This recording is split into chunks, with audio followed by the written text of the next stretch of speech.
എന്തുകൊണ്ട് എല്ലാവരും വിശേഷം സുഖമല്ലേ? ഇറാനും ഇസ്രായേലും തമ്മിലുള്ള സംഘർഷങ്ങളൊക്കെ നടന്നുകൊണ്ടിരിക്കുന്ന സമയമാണല്ലേ.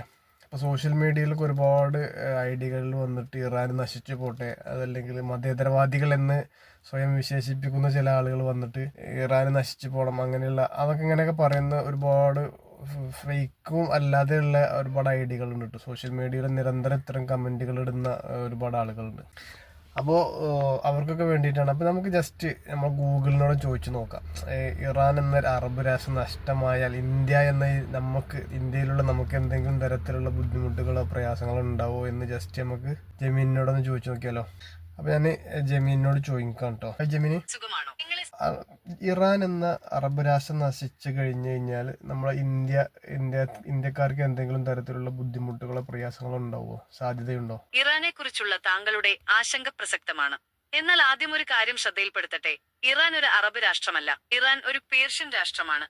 അറബ് രാജ്യങ്ങൾ പ്രധാനമായും അറബി ഭാഷ സംസാരിക്കുമ്പോൾ ഇറാനിലെ പ്രധാന ഭാഷ പേർഷ്യൻ അഥവാ ഫാർസിയാണ്. ഇറാൻ പോലൊരു പ്രധാനപ്പെട്ട രാജ്യം തകരുകയോ അവിടെ വലിയ പ്രതിസന്ധികൾ ഉണ്ടാവുകയോ ചെയ്താൽ ഇന്ത്യയെ സംബന്ധിച്ചിടത്തോളം അത് ഗുരുതരമായ പ്രത്യാഘാതങ്ങൾ ഉണ്ടാക്കും. അതിന്റെ പ്രധാന കാരണങ്ങൾ താഴെ പറയുന്നവയാണ്. 1.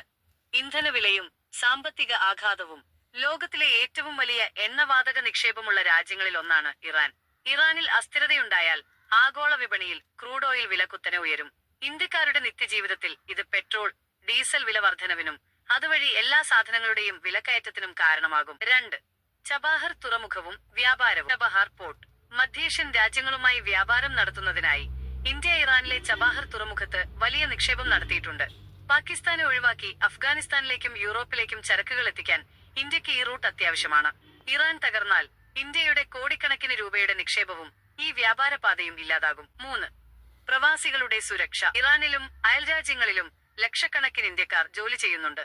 ഇറാനിലെ ഒരു തകർച്ച ആ മേഖലയിലാകെ യുദ്ധസമാനമായ സാഹചര്യം സൃഷ്ടിച്ചാൽ അവിടെയുള്ള നമ്മുടെ ആളുകളുടെ ജീവനും ജോലിക്കും അത് ഭീഷണിയാകും. അവരെ തിരിച്ചെത്തിക്കുക എന്നത് ഇന്ത്യയെ സംബന്ധിച്ച് വലിയൊരു വെല്ലുവിളിയായിരിക്കും. 4. ഭൗമരാഷ്ട്രീയ വെല്ലുവിളികൾ. Geo political issues. ഇറാൻ ഇന്ത്യയുടെ ഒരു അടുത്ത സൗഹൃദ രാജ്യമാണ്. ഇറാൻ ഇല്ലാതായാൽ ആ മേഖലയിൽ തീവ്രവാദ ഗ്രൂപ്പുകൾ ശക്തിപ്പെടാൻ സാധ്യതയുണ്ട്. ഇത് ഇന്ത്യയുടെ സുരക്ഷയെയും ദൂരവ്യാപകമായി ബാധിച്ചേക്കാം. ചുരുക്കത്തിൽ ഇറാൻ എന്ന രാഷ്ട്രത്തിന് എന്ത് സംഭവിച്ചാലും അത് ഇന്ത്യയുടെ സാമ്പത്തിക രംഗത്തെയും വിദേശ നയത്തെയും നേരിട്ട് ബാധിക്കും.